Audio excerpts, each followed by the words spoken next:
Good morning everyone. Today I'll be presenting an approach to autoimmune movement disorders. I've reviewed this review article Movement Disorders with Neuronal Antibodies in a Brain Journal of Neurology by Dr. Kailash Bhatia, Dr. Bettina Palint, Dr. Sarosh Irani. Introduction. These are aberrant immune responses to neural self-antigens. They can be paraneoplastic, para-infectious or most commonly idiopathic. Presentation can be diverse, sometimes multifocal. Symptoms subacute onset may have a fluctuating course. Early diagnosis is important for prognosis. So mainly it can be paraneoplastic, para-infectious or idiopathic, and there can be a diverse presentation of different types of movement disorders and usually subacute with fluctuating course. So we'll have to have a syndromic approach. They can be isolated or combined with associated features. So there can be two types of antibodies. One that is directed against predominantly intracellular synaptic proteins that may gain access at the time of vesicle fusion, and there can be four types: antibody dependent cell mediated cytotoxicity, direct target modulation through agonist antagonist effect, complement activation, and antigen internalization. So which are the intracellular antigens that you need to know? That is anti-GAD65, anti-amphiphysine, anti-MA2, anti-Yo, anti-Hu, anti-Re. And extracellular that you know: NMDA, LGI1, CASPR2, GABA A, GABA B. This you should know. Iglon 5 also. So what is the difference? The cell surface antigens, these are pathogenic antigens. They are accessible in vivo because they are cell surface, extracellular. They typically play important roles in synaptic transmission, plasticity or excitability. Intracellular, intracellular can be two types: intracellular synaptic, intracellular cytoplasmic. Intracellular synaptic has a controversial role in pathogenesis antigen. It can be transiently accessible during synaptic vesicle fusion and uptake. And intracellular, these are markers of paraneoplastic syndrome. These are associated with poor prognosis, poor treatment response, and autoimmunity mainly via cytotoxic T cells. They are not accessible in vivo. So when to suspect autoimmune movement disorders? So when there are unilateral signs without lesion on imaging, unilateral movement disorder, MRI is normal, CT is normal. When there is rapid evolution, and the symptoms are fast progression, when there is inflammatory CSF or MRI, then also you need to keep in mind. And propensity to autoimmunity or history of malignancy or treatment with immune checkpoint inhibitors, then especially you should suspect a autoimmune movement disorder. So we'll discuss one by one. First is chorea and dyskinesias. These are brief, irregular, purposeless movements that unpredictably fit from one body part to another. Okay. These are very brief, these are irregular, there is no purpose, purposeless, and unpredictably fit from one body part to another. That is chorea. So it is associated with NMDA receptor antibodies. Here the chorea or characteristic orofacial and limb dyskinesias that persist even in the states of decreased responsiveness. When the responsiveness is not it is reduced, it is decreased, it's a drowsy state, then also it persists, particularly orofacial and limb dyskinesias. Truly isolated, rarely. It is age dependent. Children, it is associated with epilepsy and chorea, NMDA receptor antibodies. In adults, it is associated with neuropsychiatric and behavioral problems. So mainly chorea in children, NMDA receptor antibodies is associated. Preceding HSV encephalitis can trigger CNS autoimmunity. So that is red flag. You must remember that if there is a HSV encephalitis which is preceding it, it can lead to immune response and it can progress to NMDA receptor antibody encephalitis. So first, chorea. It can be associated with dopamine receptor 2 antibodies. In adults, it is mainly paraneoplastic, associated with CRMP5 antibodies, anti-Hu antibodies. So what is an anti-CRMP5? It is associated with cognitive decline, neuropathy, optic neuritis and myelitis. So these are the features that you should know. Along with the chorea, if the patient has cognitive decline, he is not well cognitively, he has a neuropathy, he has a myelitis also, and optic neuritis. So four things that you need to remember. Anti-Hu, is along with the chorea if the patient has gastrointestinal pseudo obstruction or sensory neural hearing loss, then you must remember anti-Hu antibodies. And these are associated with flare hyperintensities in the white matter, basal ganglia, and medial temporal lobe. Okay.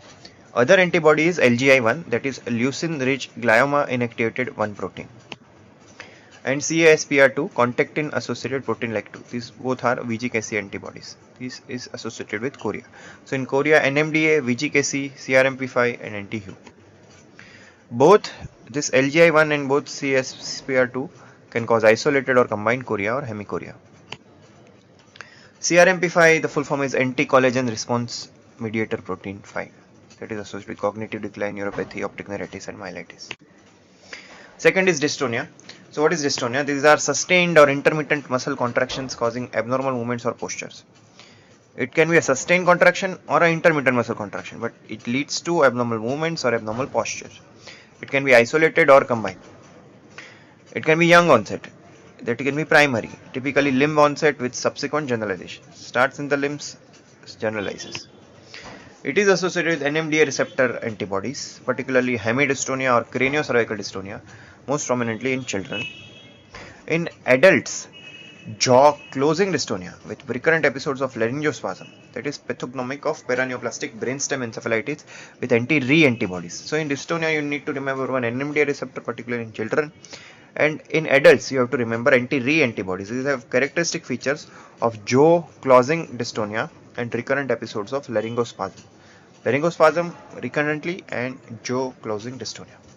And in NMDA, there is a hemidystonia or craniocervical dystonia, prominently in children. Here the T2 hyperintensity mainly seen in pons and temporal lobes, particularly in the anti-Re antibody paraneoplastic brainstem encephalitis. Third is myoclonus. So myoclonus, these are very brief, shock-like jerks. They are rarely isolated. This is associated with DPPX antibody encephalitis, associated with prodromal prolonged diarrhea with weight loss and dysautonomia. There is autonomic dysfunction, there is weight loss, there is prolonged diarrhea, and there is myoclonus. It is also associated with LGI1, that is associated with seizures, faciobrachial dystonic seizures, episodic bradycardia, and hyponatremia. So LGI1, you must remember that there is an episodic bradycardia, intermittent there is a bradycardia, there is a hyponatremia, and faciobrachial dystonic seizure, FBDS, what we say, plus myoclonus can be there. In CASPR2, predominant myoclonus of legs affecting stance and gait. In CASPR2, myoclonus of stance and gait, particularly of the lower limbs in CASPR2. In DPPX, it is associated with diarrhea, weight loss, dysautonomia, autonomic dysfunction. In LGI1, it is associated with faciobrachial dystonic seizures, episodic bradycardia, and hyponatremia. What is PERM? That is progressive encephalomyelitis with rigidity and myoclonus. That is also associated with myoclonus, associated with autoimmune movement disorder myoclonus. And OMS, that is opsoclonus myoclonus syndromes, that is associated with antibodies in 1/3 of the patient. Children, it is associated with neuroblastoma. Adolescents, it is associated with ovarian teratoma, that is opsoclonus myoclonus syndrome. SRET, that is steroid responsive encephalopathy with autoimmune thyroiditis, that is also associated with myoclonus. And gluten sensitivity related. These all you should remember: LGI1, CSPR2, OMS, SRET, gluten sensitivity related.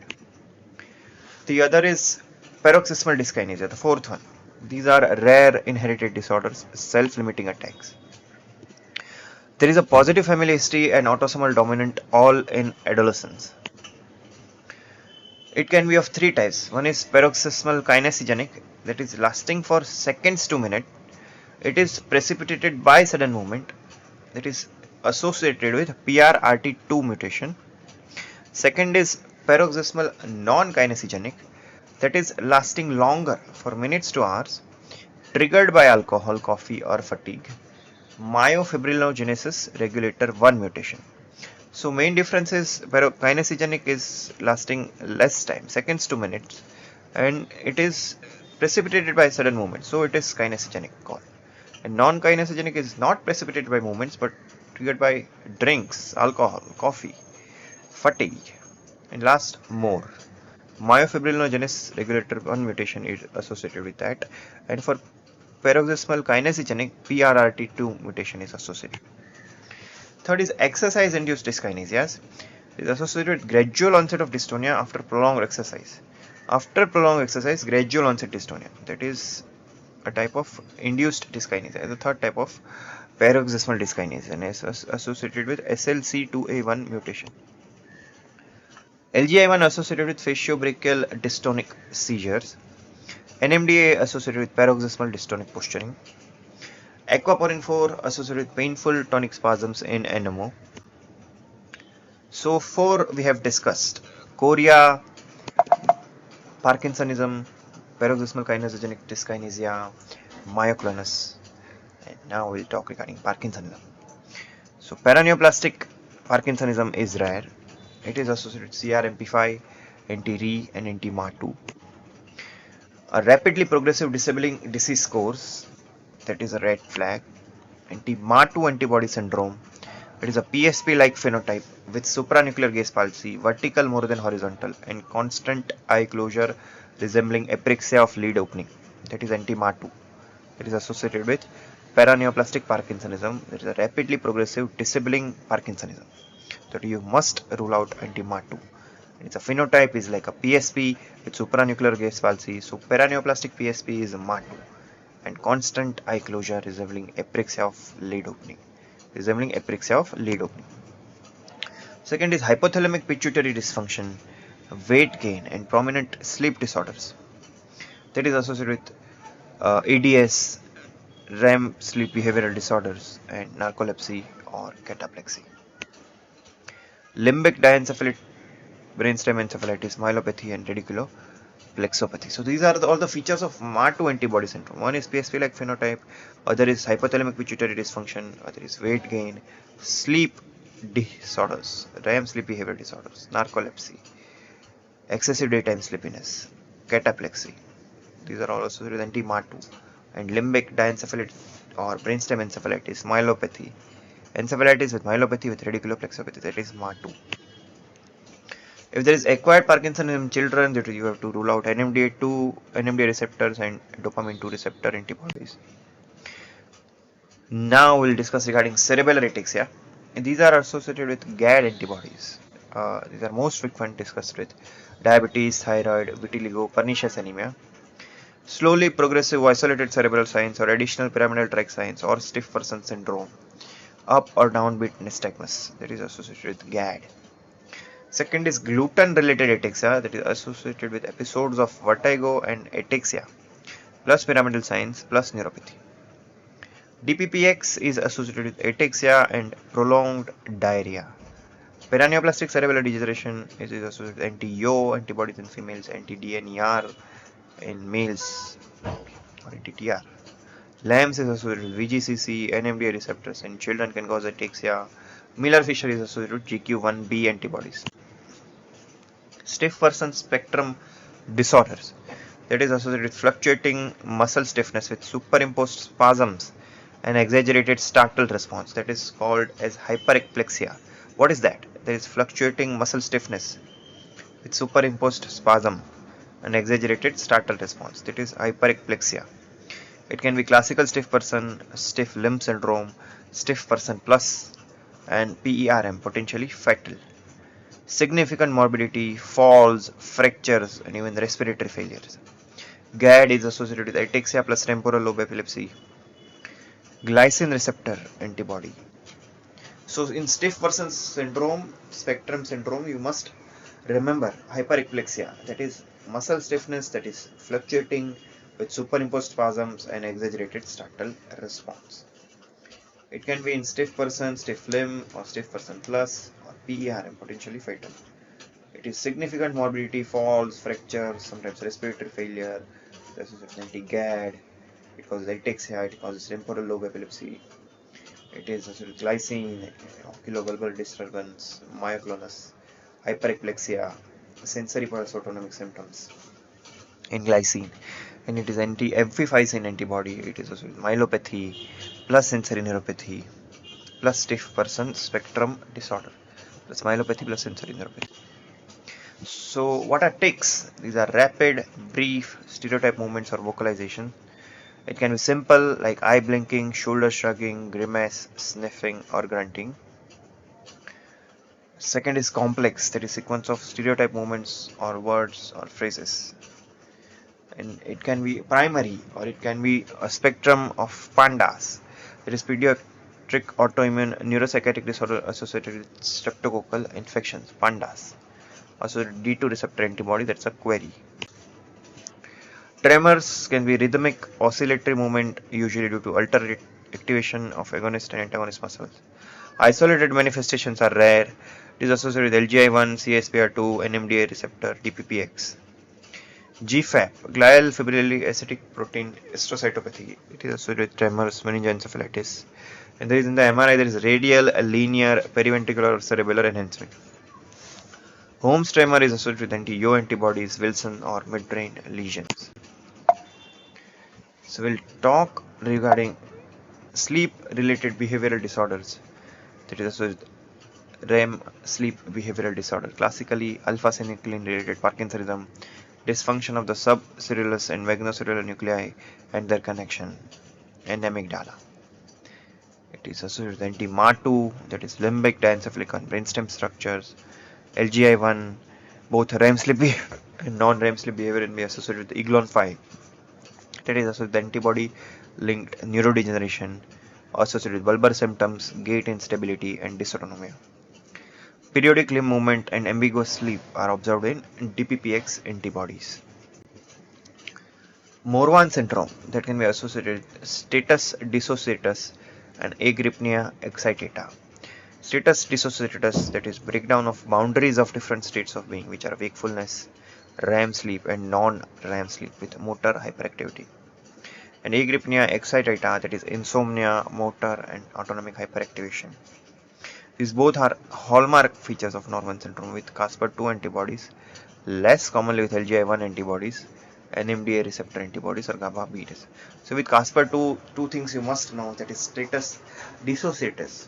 There is a breakdown of the boundaries of different states. Wakefulness, REM sleep, non-REM sleep. And agrypnia excitata, that is insomnia, motor and autonomic hyperactivation. So we can do the antibody testing. It can be an immunoblot or ELISA or a cell-based assay and some complementary tests, that is live cell-based assay. So these are the different tests. One is screening method and one is specific test. Screening method involves exposition of intracellular denatured antigens. So it can detect a non-pathogenic antibodies also. But specific test, it detects only pathogenic antibodies like cell-based assay. In Western blot, it can be non-pathogenic also. These are the figures of that. So how to manage when there is a suspicion of autoimmune movement disorders? If there is a baseline clinical examination, photo, video recording, suspicion of paraneoplastic syndrome, there is no suspicion, then you have to give symptomatic therapy for chorea, tetrabenazine, deutetrabenazine, for Parkinsonism, levodopa, for dystonia, anticholinergics, Botox, for stiff person, benzodiazepine, baclofen, for myoclonus, pyracetam, levetiracetam. If there is a suspicion, then onconeural antibodies, CRMP5, ANNA1, and plasma membrane protein antibodies, NMDA, EMPA, GABA. You have to do a CT scan, sonography, whole body PET, tumor markers. If it is confirmed, then tumor removal, radiotherapy, chemotherapy. And if there is incomplete neurological improvement, and in the first stage, after the symptomatic therapy, it doesn't improve, then first line immunotherapy, IV steroid plus oral steroids, IVIG, Plex. If there is incomplete improvement, then second line rituximab, cyclophosphamide or IV pulses. And long-term immunotherapy with oral steroids, azathioprine, oral cyclophosphamide, MMF. Okay. So drug therapy, IVIG or steroids 2 gram per kg in 2 to 5 days every month. Steroids, methylprednisolone 1 gram IV for 3 to 5 days, followed by prednisolone 50 to 60 mg per day with progressive dose reduction. Plasma exchange 1 to 1.5 liter plasma volume per exchange. Rituximab, cyclophosphamide, azathioprine can also be used. Other therapy, tetrabenazine, deutetrabenazine for symptomatic chorea, dopamine depleters, muscle baclofen, GABAergic drugs, anti-epileptic drugs. So what are the red flags for autoimmune movement disorder? If it is associated with hyponatremia or episodic bradycardia, then anti-LGI1 must be kept in mind. If there is an associated sleep disorder or a breathing disorder or a dysphagia, if there is swallowing difficulty, sleep difficulty, breathing difficulty, then anti-Igilon 5. If there is long-lasting diarrhea, anti-DPTPX. If there is headache and blurred vision, anti-GFAP. If there is new symptoms after recent herpes encephalitis, it is NMDA. That you must know. What are the characteristic syndrome? If there is faciobrachial dystonic seizure, anti-LJ1. If there is a leg myoclonus, there is anti-Caspar2. If there is orofacial limb dyskinesia in the state of reduced consciousness, that is NMDA receptor antibodies. There is a finalistic movements in non-REM sleep, that is also Iglon 5. There is a painful tonic spasm, that is NMO, equaporin 4.